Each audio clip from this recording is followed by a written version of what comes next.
3 minutes ago, I got a message from an unknown number. It said, "In 3 minutes, your power will go out."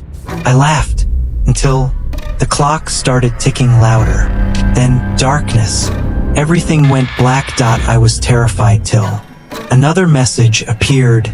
"I told you about how your power will go off."